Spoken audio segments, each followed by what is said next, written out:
Boa noite a todos. Sejam todos bem-vindos a uma linda noite de estudos no Centro Espírita Equilíbrio, onde trataremos o Livro dos Espíritos, a obra interminável.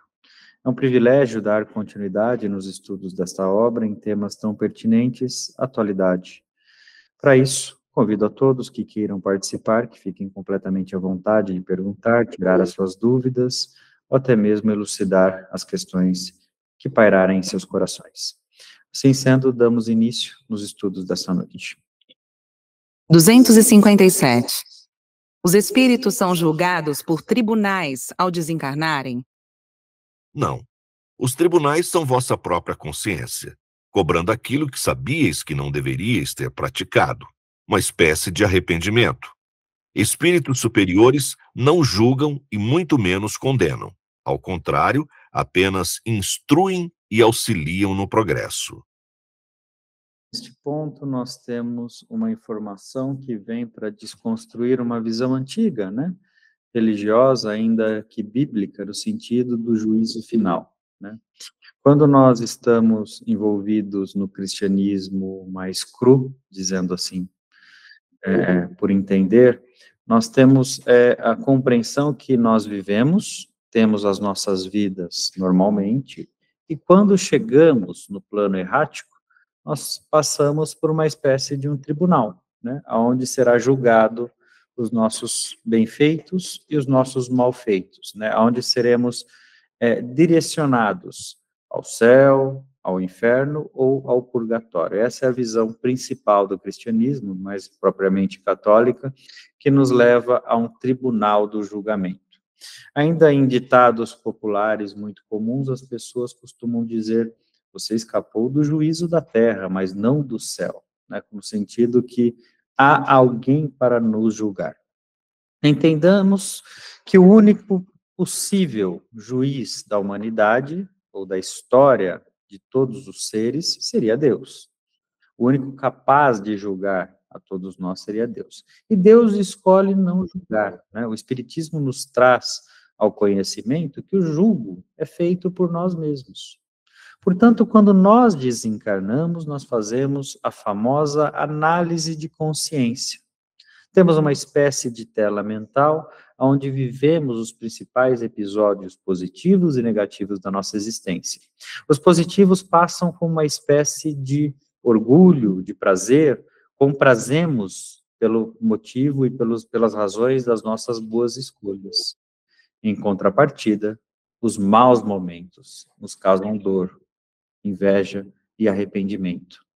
Nós invejamos ter, muitas vezes, tido atitudes mais nobres em relação a determinadas circunstâncias. Nós desejamos, muitas vezes, sermos mais evoluídos, né, do que propriamente fomos capazes de ser em nossas escolhas. E aí causa profunda dor. Então, essa espécie de arrependimento, por que espécie? Porque o arrependimento verdadeiro, ele vem no momento em que nós fazemos uma reflexão mais profunda sobre aquilo que aconteceu, perdoamos a nós mesmos e ao outro, e aí buscamos a reparação. Então, o arrependimento verdadeiro, ele vem em conjunto com o poder de reparar o mal que foi feito. Por esse motivo, na nossa existência, nós temos estas questões de juízo, né? O Espiritismo defende que o juízo final, primeiro que ele não é final, ele é temporário e ele é feito pelo próprio ser. Assim sendo, Deus nos deu a capacidade de ajuizar a nós mesmos. Só que nesta pergunta, né, nos traz uma reflexão um pouco mais profunda. Se nós soubermos levar as questões intrínsecas da criação, se Deus nos deu a capacidade de analisar e de ser juízes de nós mesmos após a morte, será que Ele não nos dá em vida? Será que essa mesma análise que fazemos em nossa tela mental ao desencarnar, não seria possível que nós a fizéssemos ainda vivos e reparássemos ainda vivos? Não seria mais útil você ter uma matéria para livrar-se do mal cometido? Ou é necessário esperar uma nova encarnação para assim fazer? né? Então, serve de reflexão este ponto. Pois não. Irmão, e qual seria o melhor processo para se buscar em vida esse caminho de reconhecimento, de reparação? Um conjunto de ações, né? Eu tenho que começar despertando a humildade que habita dentro do meu âmago, entendendo que eu preciso abdicar do orgulho, do egoísmo, que me estagnam. No momento em que eu consigo livrar-me do orgulho, eu consigo, por exemplo, olhar para dentro e enxergar os defeitos que eu via nos outros dentro de mim. E aí, quando eu começo a enxergar aquilo que eu mais menosprezo dentro da minha própria existência, eu começo a reparar as arestas. Entendam o seguinte: as ofensas, aquilo que me ofende, só me ofende porque me pertence. Se eu realizar uma ofensa a você, e você não se identificar com ela, deixará de ser uma ofensa. Então, olha a quantidade de questões que nos identificamos, de erros, mazelas, por não aceitar as nossas próprias imperfeições. Ser imperfeito é normal no mundo de provas e expiações. Não aceitar a imperfeição que não é. Como que nós vamos corrigir algo que nós não identificamos? Como que você liquida uma praga? Como que você liquida uma ameaça sem, primeiramente, identificá-la? Irmão, nós sabemos que, pelo estudo e pela orientação de vocês na espiritualidade, que a consciência, que é o nosso melhor juízo de tudo isso. Porém, existem casos contos aqui na Terra, que quando a pessoa desencarna e está ainda numa dificuldade muito grande e tem seus verdugos, tem os seus compromissos, aqueles que o prejudicam, esses espíritos não podem sugar esse espírito para uma condição pior ainda, como vingança? Ninguém converge nada que não queira ser convertido. Né? O que eu quero dizer com isso? Eu posso convidá-la a um mal terrível. Cabe a você aceitar ou não praticá-lo. Deus nos deu o livre-arbítrio, né? Nos dias atuais, Rui, os convites são muito mais singelos do que em épocas medievais, né? Onde, por exemplo, você era obrigado a realizar determinadas circunstâncias. Hoje não. O jovem parte para as drogas se ele desejar. Ele parte para o crime se ele desejar. As pessoas cometem o mal se quiserem, corrompem-se se quiserem. Ninguém vai hoje, nos dias atuais, muito raramente, apontar uma arma mortal para a sua cabeça e fazer você realizar a vontade. O mundo mudou neste aspecto. Portanto, o livre-arbítrio torna-se ainda mais importante. Agora, olhar a consciência, que é a comunicação direta nossa com o Criador, é um pouco complexo. Nós temos uma tendência irreverente e irreversível de olhar a conveniência. Né? Nós acabamos buscando os subterfúgios naquilo que nos compraz, naquilo que nos acalma, naquilo que nos faz sentido temporariamente e não eternamente. Quem aqui gosta de ser contrariado? Ninguém gosta. Quem aqui gosta de ser questionado? Ninguém gosta. Aí, se eu não gosto nem de ser questionado e contrariado por outrem, quiçá por mim mesmo. Por mim mesmo é muito mais difícil. O ser humano, ele nasce com uma dificuldade imensa de admitir derrota em suas próprias imperfeições. Ele admite os defeitos que não os incomoda. É muito simples você, por exemplo, ver em uma entrevista de trabalho, de emprego, a pessoa perguntando quais são os seus pontos fortes. Sai espontaneamente. Quais são os seus fracos? O meu ponto fraco é perfeccionismo. Meu ponto fraco é ser sincero demais. Eu vou falar como ponto fraco aquilo que eu acredito que seja uma qualidade. Eu raramente vou ouvir numa entrevista de emprego, por exemplo, alguém dizendo, eu sou arrogante, sou metido, sou egoísta, sou orgulhoso, sou vaidoso. Não. Né? Por quê? Porque o ser humano ele tende a cobertar as suas fraquezas.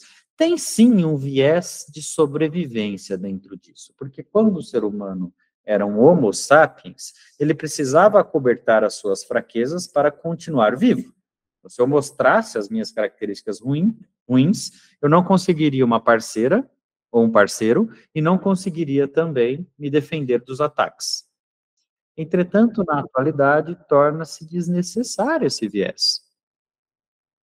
Né? Nós precisamos nos despir das dificuldades que nós temos em aceitar a nós mesmos.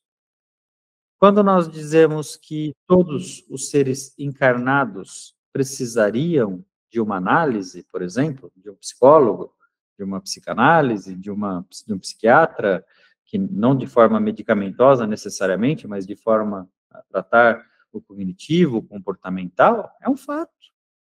Quem é possuidor do pleno e completo equilíbrio sobre as questões mundanas? Né? Quem consegue lidar com as dificuldades, com as mazelas, a nível completo dentro de si? Então, olha o absurdo que é uma psicanálise, né? O ser humano vai falar para um estranho aquilo que ele não conseguiu falar para os seus próximos. E isso o trata. Incrível, né? Pois não. Boa noite.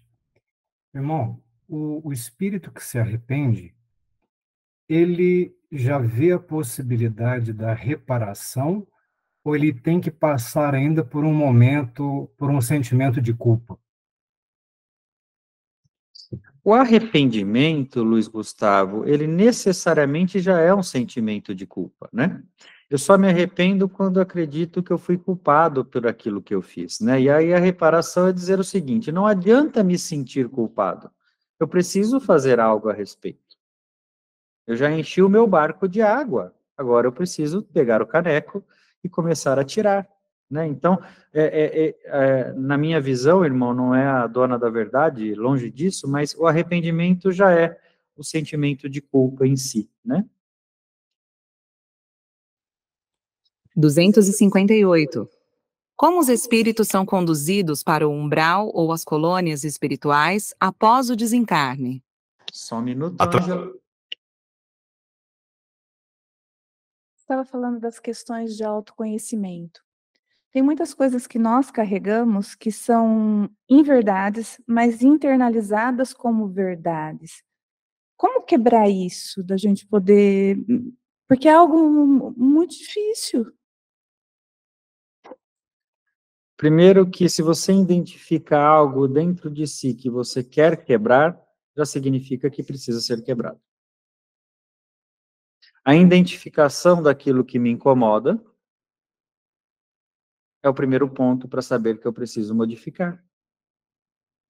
Porque se não me incomoda, por que eu quero modificar? Eu quero potencializar. Aquilo que eu não me orgulho deve ser alterado. E quantas coisas eu não me orgulho? É um processo, né? É um processo de construção. 258. Como os espíritos são conduzidos para o umbral ou as colônias espirituais após o desencarne? Através do controle mental, vossos pensamentos vos conduzirão para um lado ou para o outro. Por esse motivo, dá-se a importância do início desse controle ainda enquanto encarnados. Mais importante do que o não cometimento de equívocos é saber lidar com eles, prevenindo-vos deles e procurando a não repetição.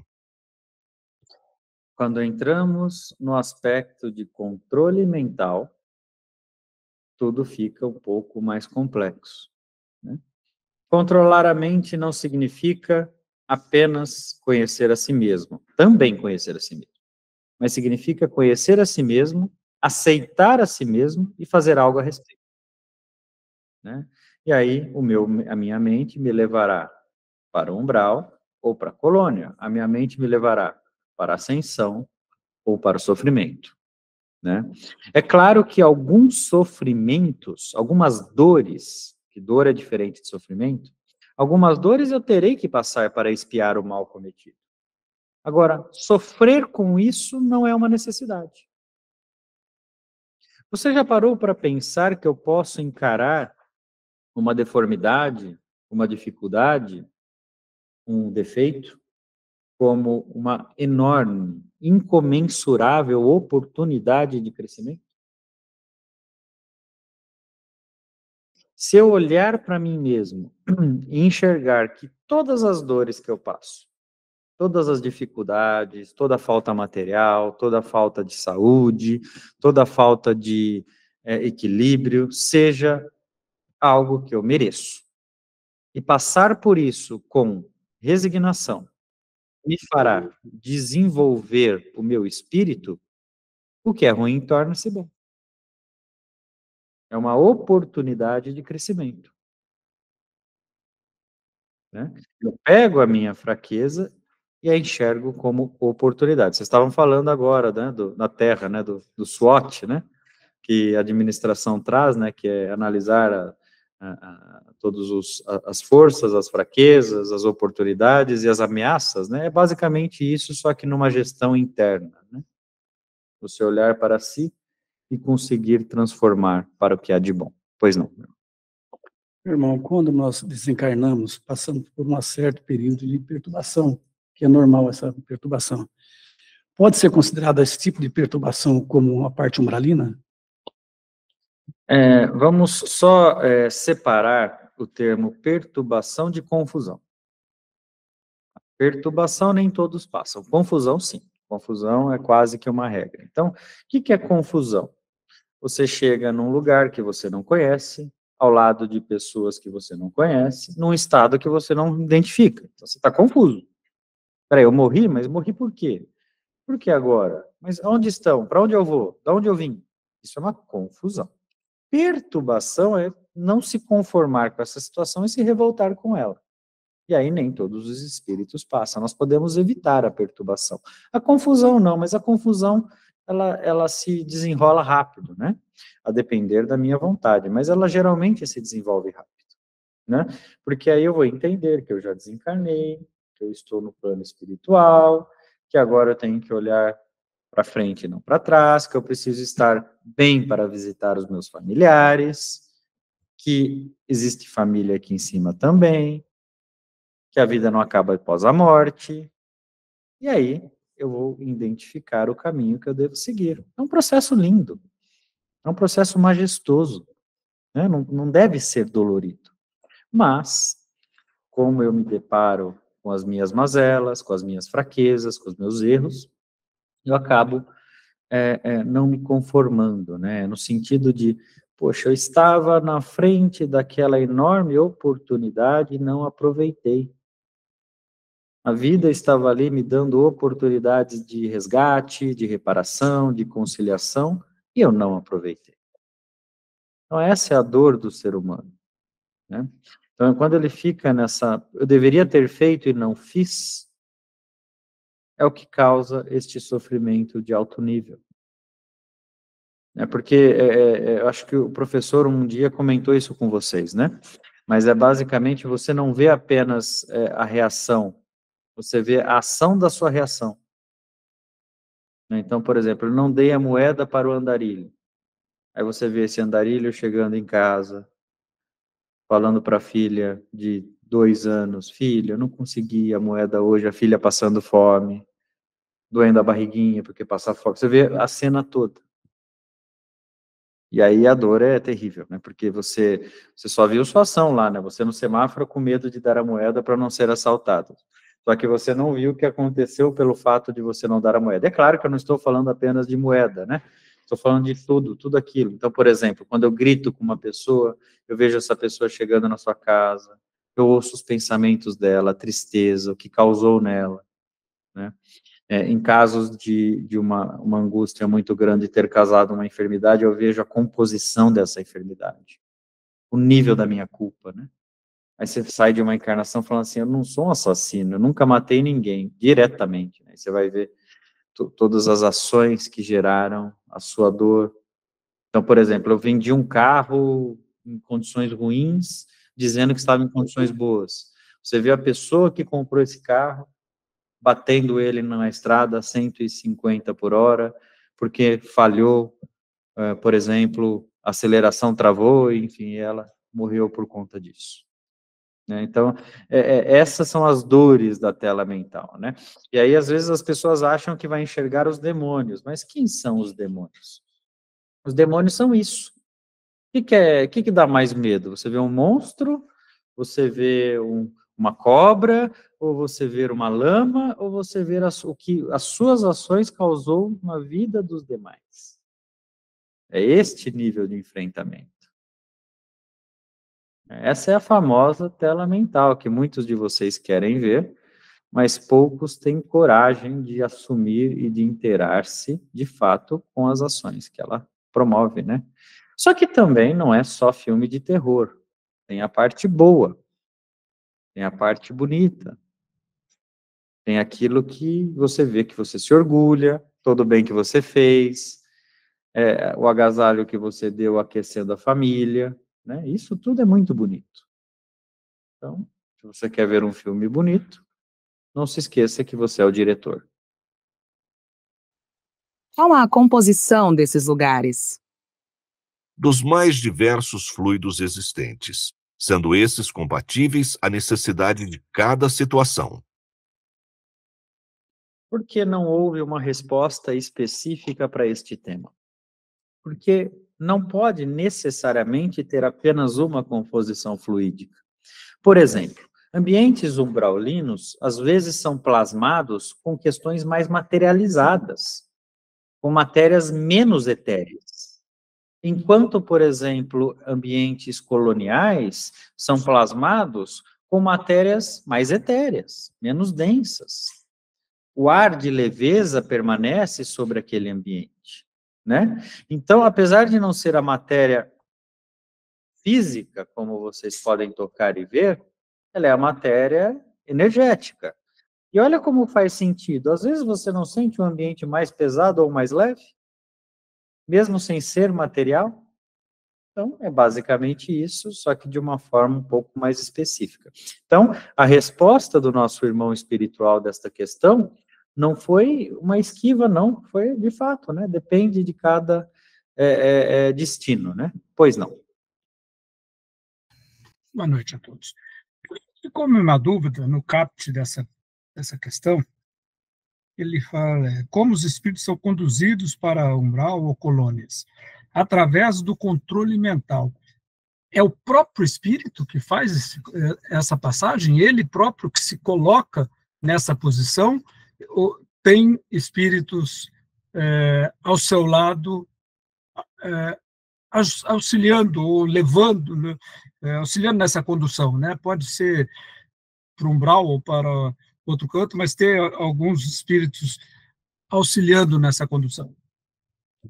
Eu vou tentar explicar, é boa pergunta, viu, Alfonso? Eu vou tentar explicar de uma forma bem simples, mas imagine o seguinte, como vocês estão conseguindo assistir essa transmissão? Vocês não tiveram que entrar no link? O link que vocês entraram é igual para todos? Então, todos tiveram que clicar no link e estão aqui, né? Então, imagine como sintonias, né? Então, sim, tem que partir do próprio espírito, né? Ir para o umbral, ir para a colônia, mas conforme a sintonia desse espírito, ele atrai espíritos simpáticos da mesma vibração. Então, sabe aquelas cenas narradas por Chico em diversas das suas obras, de pessoas puxando você para o limbo, para o umbral, sofrendo na lâmpada? São verdadeiras, mas por quê? Pela mesma vibração. São espíritos que vibram da mesma forma. Da mesma forma que quando, por exemplo, eu chego numa colônia, tem espíritos que me elevam. Só que quando eu estou no umbral, eu sou abordado por espíritos de colônia o tempo todo. Eles querem te tirar de lá, mas eu preciso linkar a esta vibração para poder captar essa sintonia. É basicamente estar em um poço profundo, em que alguém joga uma corda, mas ele não pode te puxar, você precisa subir. Você tem que fazer o esforço. Esse link é a vontade e o pensamento do espírito, tanto para cima quanto para baixo. Às vezes, nem sempre apenas a vontade, né? Tem que ser a vontade, o merecimento, o esforço e o pensamento, né? Mas o pensamento leva ao merecimento, né? Então, o pensamento, ele conduz tudo isso.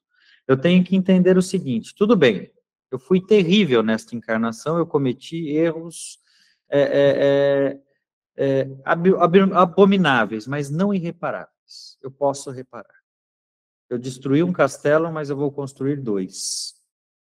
E aí, beleza, né? Nesse sentido, você chegou à conclusão que você vai construir 2 castelos.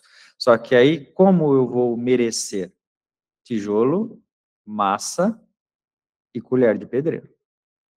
Você tem que começar a trabalhar a erguida, né? E aí, se não fosse assim, né? Deus não seria justo. Então, quer dizer que eu pratico mal, peço perdão e recebo bem. Pratico bem, não peço nada e recebo o mesmo bem? Então, para que praticar o bem? Né? Para que praticar o bem? Então, o bem, ele, a comprovação de que o bem é o caminho certo, é ele encurtar, né? Ser o atalho do meu processo de evolução. Porque não tem nada mais cansativo, meus irmãos, que repetir de ano. Não tem nada mais cansativo que você chegar ali, 80 anos de existência, e falar, pelo amor de Santo Cristo, vou ter que voltar todos os degraus, vou ter que aprender sobre orgulho, sobre a vaidade, vou ter que passar a cólica de rim, que vocês estavam comentando agora há pouco, vou ter que passar... Então, quer dizer, eu já poderia evitar tudo isso naquela encarnação, e não evitei. Isso é muito doloroso.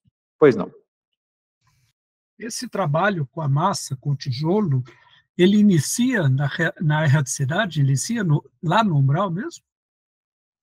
Na verdade, se ele quiser, ele reinicia na própria existência, né? Ah, não. Quanto a isso, não tenho dúvida. Iniciar aqui, Cristo deixou bem claro, reconciliar com seus inimigos. Reiniciar aqui, eu não tenho dúvida. Minha dúvida é se ele caiu no umbral, ele consegue reiniciar na situação umbralina. Eu vou tentar explicar de uma forma simples. Ele consegue agilizar a entrega dos materiais, entendeu? Mas a construção ele vai ser ali na mesma proporção, mas ele consegue agilizar o processo. Porque, assim, por que ele não consegue construir o castelo lá na erraticidade? Porque, como lá ele não está com o véu do esquecimento, torna-se injusto. Eu estou vendo o que eu fiz e porque eu preciso não fazer diferente. Então, torna-se injusto. Quando ele reencarna, aí véu do esquecimento. Agora, vamos ver se você fez por merecer de fato. Se você aprendeu a lição. Entendeu, Afonso? Se realmente consegue captar os materiais que já mandou. É aquilo que nós dizemos, né? A hora que eu estou vendo a luz de Jesus, é fácil rezar para ele, né? Difícil é rezar quando eu estou vendo a luz do demônio. Né? Então, eu preciso ir contra todo esse mal que me envolve e destinar a minha fé ao Criador, destinar a minha fé a Jesus. Irmão, então dessa forma fica bem claro que aquilo que vivenciamos agora como encarnado é reflexo de outras encarnações, de débitos passados e de débitos quais estamos a cometer.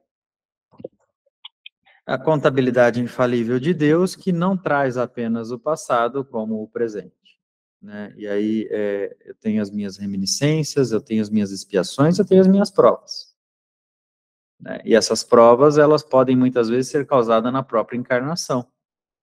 Então, vamos imaginar que eu tenho um bom merecimento, mas eu tenho ações ruins nesta vida, eu vou colher o fruto dessas ações, não tem como. Que é a justiça de Deus. Se eu ainda colher nessa vida, tá ok. O duro é quando eu vou vir outra vida só para colher pelo nível da gravidade. Né? E aí, quando eu entendo esta dinâmica, né, de ir, vir, reparar, construir, reconstruir, eu vou entender também a justiça de Deus. Entender, tá? Não ser completamente justo, mas entender. Então, por que alguém está melhor do que eu? Por que alguém consegue ter mais facilidade? Por que eu tenho dificuldade nisso? Por que eu tenho facilidade nisso? Como fazer para que os meus filhos, netos, sobrinhos, bisnetos possam ter uma performance diferente da que eu tive? Como eu posso encurtar a vida, né?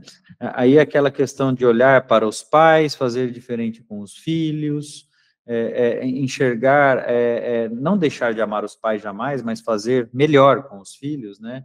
E pensar que os filhos também façam isso, né? Façam melhor com os seus netos, e ir depurando, né, os vícios, as vicissitudes, tudo que há de errado, aproveitar o que é de bom, potencializar o que é de bom e assim sucessivamente, né? O ciclo constante do processo de evolução.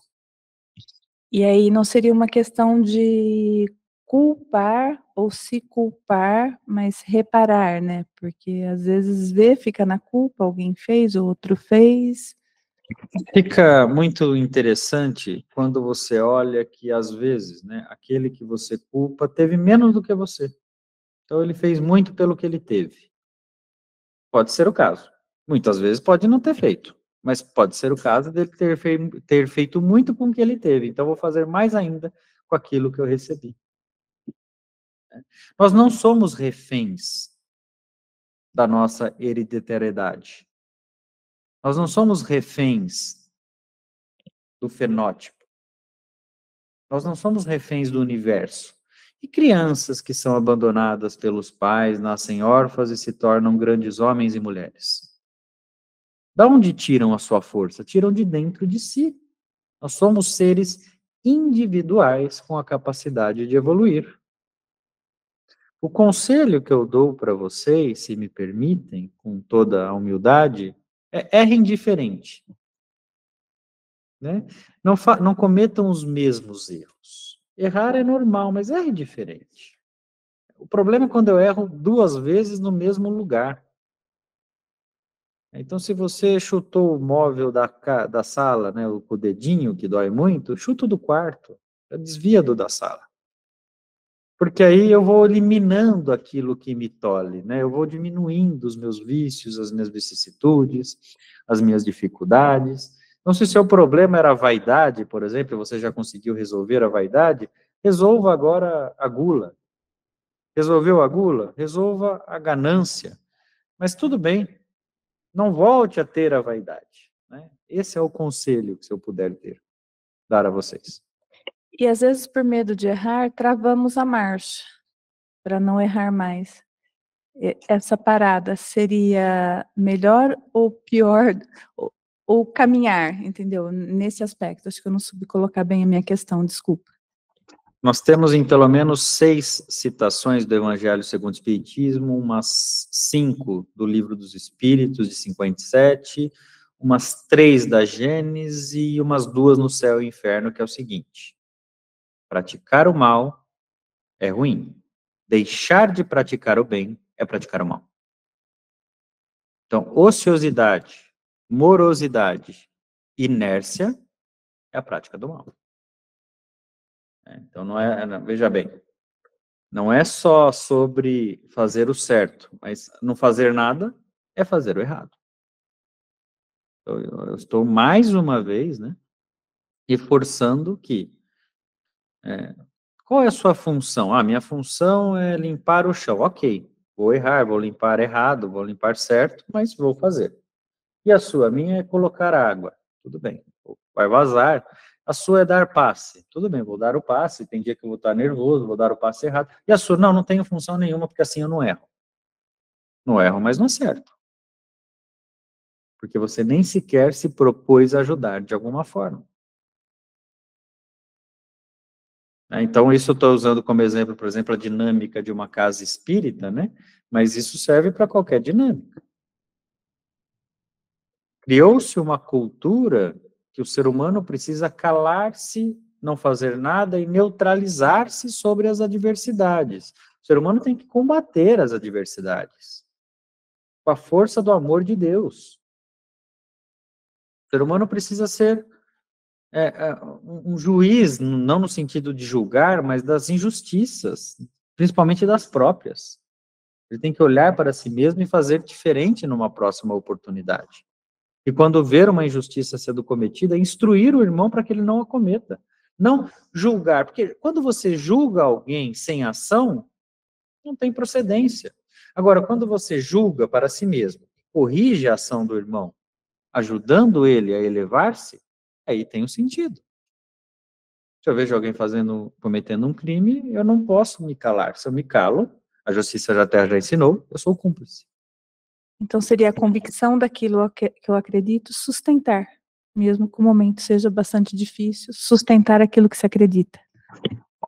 É só sustentar aquilo que já passou pelo crivo da sua consciência. O problema é quando eu sustento o meu ego, quando eu sustento o meu orgulho, quando eu tenho convicção, ou às vezes apenas tenho a certeza de estar certo por ser oriundo da minha própria existência, e não de um crivo criterioso. Irmãos, conviver entre encarnados normalmente é lidar com pessoas que possuem características diferentes da sua, que possuem vontades diferentes da sua, que possuem desejos, ambições diferentes da sua, evolução diferente da sua, ainda que timidamente, mas sim. Então, lidar entre si é a essência do aprendizado. O aprendizado está na convivência, né? Está entre vocês aprenderem a lidar com as suas mazelas. Se eu for procurar a perfeição, eu não encontrarei ela nem dentro, imagina fora. E isso, como você citou, eu estou linkando com o que você falou antes, as oportunidades de reparação mediante as dificuldades que muitas vezes nós fugimos, mas é a grande oportunidade de evoluir. Nós temos diversas oportunidades de evoluir a partir do momento que nós começamos a respirar na Terra. Cabe a nós sabermos usá-la. São tantas. São imensas. Né? A vida, ela é a vida material, né? Uma vida material é um sopro diante da eternidade. Nós temos que aproveitá-la ao máximo para poder, assim, não se arrepender daquilo que fizemos. O problema, eu digo, é que a gestão da nossa vida é diferente da gestão da nossa carreira, é diferente da gestão dos nossos objetivos materiais. Nossa vida deveria ter uma gestão também. Qual que é a oportunidade que eu tenho de praticar o bem? Quais são os pontos que eu quero evoluir? Muitas pessoas, por exemplo, dedicam o final da sua vida a estudar o espiritismo, a estudar, né, a erraticidade, mas pouco a modificar as suas mazelas. De nada adianta. Para que serve um estudo se não modificar o ser? Eu vou lá, estudo o Livro dos Espíritos, a obra interminável, eu estudo a Gênese e continuo uma pessoa arrogante, continuo uma pessoa prepotente, continuo uma pessoa pouco humilde, continuo uma pessoa vaidosa, continuo uma pessoa orgulhosa, egoísta. Quer dizer, era melhor não ter estudado, que pelo menos a ignorância te protegia. Agora, se eu estudo, eu agravo. Eu tenho que estudar e agir para combater. Não é isso? Estar consciente nos torna responsáveis, né? Porque é um agravante. Eu estou fazendo com consciência daquilo que eu estou fazendo, é isso? Sim, porque quando eu vou agir em prol das minhas próprias mazelas, tendo o conhecimento que deveria fazer diferente, eu estou afundando o meu próprio navio. Eu sei o que ele precisa para flutuar. E eu coloco mais água nele. Então eu preciso ter este equilíbrio, né? Saber agir, saber mensurar aonde eu devo ir, como eu devo ir, qual é o ritmo do meu caminhar, com quem eu devo ir e o que eu preciso aprimorar dentro de mim. Aí voltas na questão do autoconhecimento. Conhece-te a ti mesmo. E conhecer a si mesmo, meus irmãos, 80 anos não são suficientes. Você não sai dessa encarnação conhecendo a si mesmo. Mas você conhece pelo menos 15% de si mesmo, se você fizer um bom trabalho. 259. De acordo com nossos vícios, atrairemos cenários similares na erraticidade? Sim, é natural que atraiais vossas principais inclinações, de acordo com os vossos vícios e prisões mentais. Vivenciareis experiências compatíveis com aquilo que vibrastes. E aí reforça aquilo que nós havíamos comentado, né? Você atrairá aquilo que vibra. Então, cuidado com o que vibra, né? Vigia aquilo que você vibra, né? O ser humano, muitas vezes, na cólera da situação, ele esquece da importância da vibração. Por exemplo, às vezes eu acho que eu vou educar os meus filhos através do que sai da minha boca, ou através do que sai dos meus exemplos práticos. E eu esqueço que eu educo também através da minha vibração. Às vezes os pais fazem um bom trabalho na educação dos seus filhos e entram em conflito entre si, desrespeitam-se. Quer dizer, toda a criação de respeito que eu estou tentando proferir ao meu filho, eu desconstruo no exemplo. E aí, meus filhos não saberão como respeitar. Não porque eu não ensinei, porque eu não pratiquei. Como que eu quero que meu filho não tenha cólera se eu tenho? Como que eu quero que meu filho não tenha inveja se eu tenho? Como que eu quero que meu filho não julgue se eu julgo? Eu estou dando os exemplos.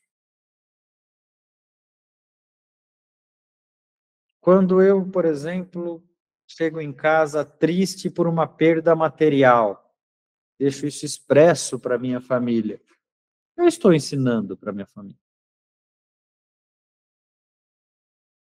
Vamos supor que a mãe bateu o carro, o pai briga com a mãe porque ela bateu o carro. O que ele está ensinando para vocês? Parou para pensar que nível de ensinamento?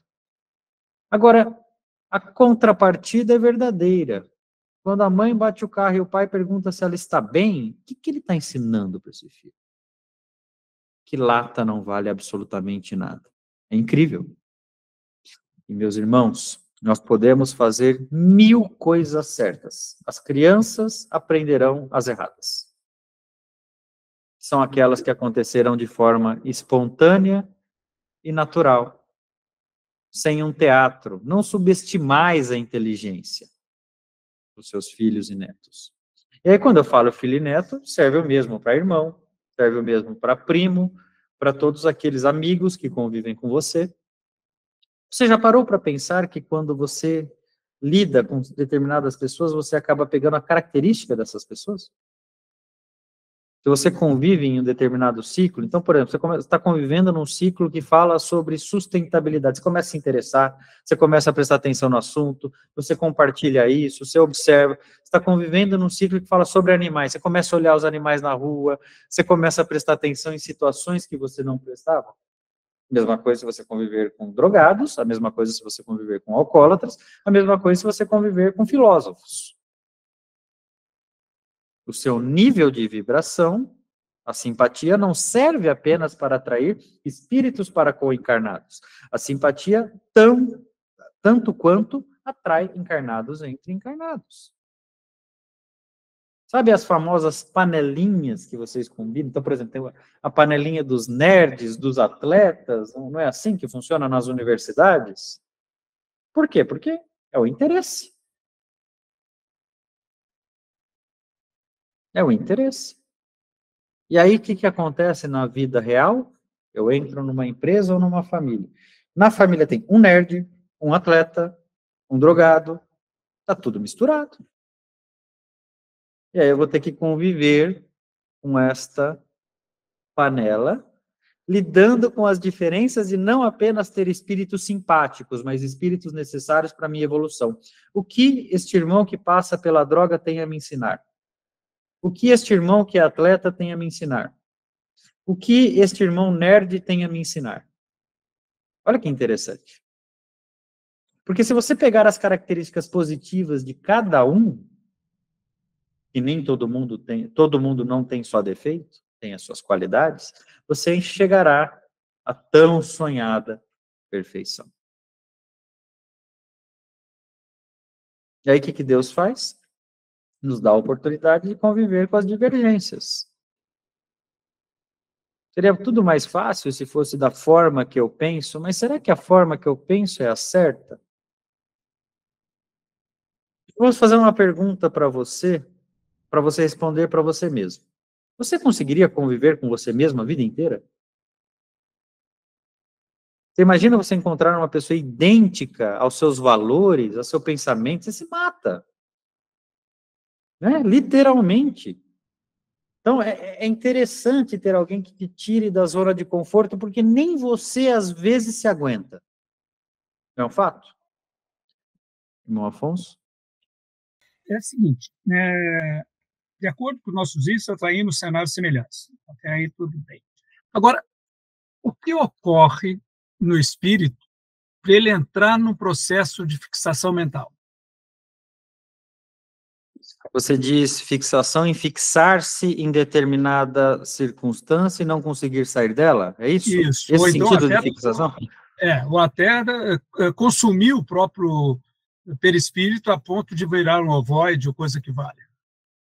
Olha, Alfonso, é uma pergunta inteligente e que requer também uma análise periférica. Numa vida, numa encarnação, quando a gente olha, por exemplo, para que você trabalha? Vamos pensar. Você dedica ali 40, 30, 40, 50 anos da sua vida, eu não sei como funciona hoje a carga, né? Mas assim, vamos por 40 anos dedicados da sua vida, para quê? Então você vai acumular riqueza, é uma fixação. Você vai dos 20 anos aos 60 acumular riqueza. Só que você perdeu o batizado do seu filho, o crescimento da sua filha, a peça da escola da sua filha, a crisma, você perdeu os momentos que sua filha ficou doente, o convívio nas fases mais ricas da existência. No final, valeu a pena. Se você tivesse um pouco menos do material e mais do espiritual, se você tivesse equilibrado este jogo, o resultado talvez não seria mais satisfatório ao final da existência? Então, fixação, Afonso, é aquilo que eu acredito ser imprescindível para que eu possa existir, meu objetivo principal, que no meu crivo falho seja moral, no meu crivo falho seja legal, no meu crivo falho seja devido, e que eu passo ali fixado tanto tempo em busca daquilo, porque é a única coisa que me trará a felicidade, perdendo todo o resto que está no caminho. Isso acontece na forma material e acontece na espiritual. É por isso que acontece. Entendeu? Ele transfere aquela fixação que ele tinha na vida encarnada para o período posterior, para o período em erraticidade? Sim, por exemplo, ele fala o seguinte, ó, agora eu estou desencarnado e, por exemplo, tudo que eu queria era conviver com a minha família. E conviver com a minha família é algo moral. Deus me deu minha família para que eu convivesse. Por que agora ele está me tirando ela? Então ele fica, por exemplo, ligado na família, mas agora não é hora de ligar-se à família. Agora é hora de ligar-se ao plano espiritual, à sua evolução. Então ele fica fixado no plano material, por exemplo. Ele teve o mesmo comportamento que eu disse do emprego, só que em relação a pessoas. Como ele pode ter o mesmo comportamento em relação aos vícios, como ele pode ter o mesmo comportamento em relação à vingança, né? E assim sucessivamente, dependendo do seu estado evolutivo. E ele só consegue sair desse estado com ajuda externa. Ou ele consegue, ele próprio, perceber que está nesse estado e pedir ajuda. Uma e outra coisa, né? Claro que ele próprio precisará perceber, só ajuda externa não bastará, mas é claro que a ajuda externa ajuda muito, né? Então, a ajuda externa é te relembrar daquilo que você sabe que precisa fazer, mas está relutando para não fazer, né? E é por isso que existem os mentores, os guias, os protetores, né, que vão te permitir voltar ao centro. Às vezes você acredita que está, até na encarnação, né, ali em situações insolúveis, né, insolucionáveis, e você se depara com questões simples para resolvê-lo, né? Então, isso são as soluções da ajuda, né, que vem para resolver questões que muitas vezes só não estavam solucionadas por conta do seu orgulho, do seu egoísmo, e assim sucessivamente, né? Regiane? Irmão, eu queria, se pudesse me explicar um pouco melhor sobre que está essa palavra na questão, sobre as prisões mentais. O que é uma prisão, Regiane? É um lugar que eu me tranco, ou me tranco, ou me trancam. É possível estar solto dentro de uma cadeia? Não. É sim. É possível. Pedro não esteve? Pedro não esteve? Você pode prender o meu corpo, mas não a minha mente. Não as minhas escritas, não o que eu tenho para entregar. Prisão mental é algo mais drástico. É a limitação que eu dou aos meus próprios pensamentos, ficando preso em determinadas circunstâncias nocivas para a minha evolução. Então, por exemplo, por esse motivo, Regiane, que você vai ver pessoas simples, que nunca vão conseguir ali passar de um salário mínimo plenamente felizes. Você vai ver bilionários em depressão profunda. Porque não tem a ver com o que me cerca, tem a ver com o que eu tenho dentro. Entendi. Aquilo que me aprisiona, que às vezes pode ser até que não consiga enxergar aquilo que está me aprisionando. Pode acontecer isso, não pode? Porque se você parar para pensar de uma forma bastante específica, né? Eu preciso, por exemplo, viajar. Tudo bem, eu preciso viajar para quê? Para descansar a cabeça. Eu não consigo descansar a cabeça sem viajar?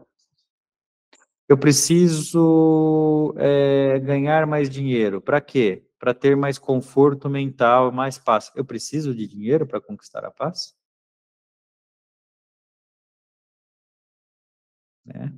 Então, quando você começa a colocar todas essas questões em pauta, você percebe que, na verdade, a paz é uma situação interna e que depende muito mais de questões imateriais do que propriamente de questões materiais. Por exemplo, depende da saúde. Sem saúde é difícil ter paz. Mas é possível, mas é difícil. Agora, como eu conquisto a saúde também? Através do meu controle mental. Incrível, né? Então seria aquilo, que é uma frase que o professor já trouxe: eu posso estar em paz em meio à guerra, ou posso estar em guerra em meio à paz, que não depende do mundo externo, mas do mundo interno. Sim, porque, na verdade, a minha coleção de memórias e experiências nada mais é do que aquilo que eu somatizo em minha mente. No final de tudo, tudo enriquece. Claro que é muito bom vocês viajarem, conhecerem, é muito bom vocês ganharem o progresso, ajudarem outras pessoas através do esforço do seu trabalho, né? Mas é melhor ainda você internamente estar satisfeito com aquilo que conquistou dentro da própria encarnação. É por isso que o hábito da leitura, por exemplo, é um hábito maravilhoso. Porque quando eu leio, eu viajo, eu enriqueço, eu melhoro o meu vocabulário, eu melhoro o meu português, no caso aqui do Brasil, né? Eu melhoro, eu consigo estar em diversos lugares, eu consigo estar na mente do autor, ao mesmo tempo eu consigo linkar com a minha, eu consigo crivar, eu consigo contrariar, eu contestar, implicar. Né? Essa é a beleza da leitura, por exemplo. Por exemplo. Oi? Meu irmão, nós vivemos num mundo de expiações e provas, onde se encontra em torno de 8 bilhões de habitantes encarnados. E é lógico que a gente observa que nas reuniões mediúnicas nós encontramos muitos casos de espíritos com prisões mentais.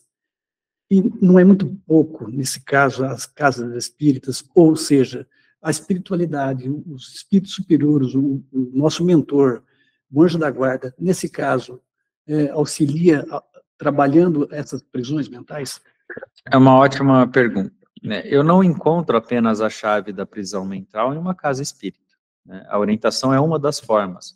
Mas, por exemplo, uma prece no catolicismo muito bem feita, uma fé devota em outras religiões, qualquer que seja, né? Então, assim, a chave da prisão mental não está numa orientação direta, muitas vezes, está na mudança de comportamento. Tanto que uma orientação direta de uma casa espírita muitas vezes é ineficaz. Você vai com todo o amor, né? Faz a orientação, o espírito não modifica a sua forma de pensar e continua. Mas, é claro, é um dos meios, na minha visão, mais efetivos, porque você tem a oportunidade de confrontar o espírito dentro das suas dores. Só que não é o único, né? Então, são muitos os espíritos que sofrem no orbe, entretanto, são muitas as formas de tirá-lo do sofrimento, né? Todos os seres da Terra estão resguardados com seus mentores, que não servem apenas para protegê-los, mas para guiá-los para o caminho do bem. Através das intuições, falas diretas, no caso dos espíritas, né, em muitos casos, ou até mesmo apenas uma prece ou uma mentalização, mas todos os casos são eficazes quando eu modifico a minha forma de ser. Boa noite. Uma dúvida. Eu tenho um mentor na minha encarnação. Eu desencarno. Esse mentor continua me assessorando ou não? Pode acontecer, mas para que isso aconteça, você não pode ter atingido o nível dele, né? O mentor tem que ser sempre superior a você para ter algo a te ensinar, né? Então acontece de você, às vezes, continuar com o mentor, mas na maioria das vezes você tem outras oportunidades também para aprender coisas diferentes. Por exemplo, nesse caso, que a pessoa desencarna e está numa prisão mental, nesse momento o mentor ainda estaria ajudando ele? Sim, vai ajudá-lo, né? Não só o mentor, que aí também aumenta a ajuda, né? Porque você consegue ter outros espíritos que já desencarnaram próximos tentando tirá-lo daquela situação, né? Mas a prisão mental não é só sobre onde eu estou, mas como eu estou. Dá para estar encarnado dentro de uma prisão mental também, né? Isso é muito comum, né? E sair desta prisão mental requer esforço, merecimento, mas principalmente muita fé, né? A fé, ela abre portas que aparentemente são inatingíveis. Pois não? Diante da pergunta que foi feita aí, o mentor cansa de mim? Não, o mentor não cansa de você. Às vezes ele se afasta, né, porque ele não concorda com as atitudes que você está tomando, e se afasta para você conseguir ali vibrar na mesma frequência. Mas ele volta, né, o mentor, ele só, o nosso anjo da guarda, ele só se afasta quando a nossa simpatia não o atrai, mas ele está sempre vigiando por nós, não se cansa de nós, e luta sempre pelo nosso progresso, né, ele não nos abandona. Muito bem, chegamos ao fim de mais um estudo. Gostaria de agradecer a Deus por essa imensa oportunidade de poder contribuir aqui com vocês. Espero que vocês tenham uma semana de muita paz, muito amor e uma boa hora a todos vocês. Fiquem todos com Deus.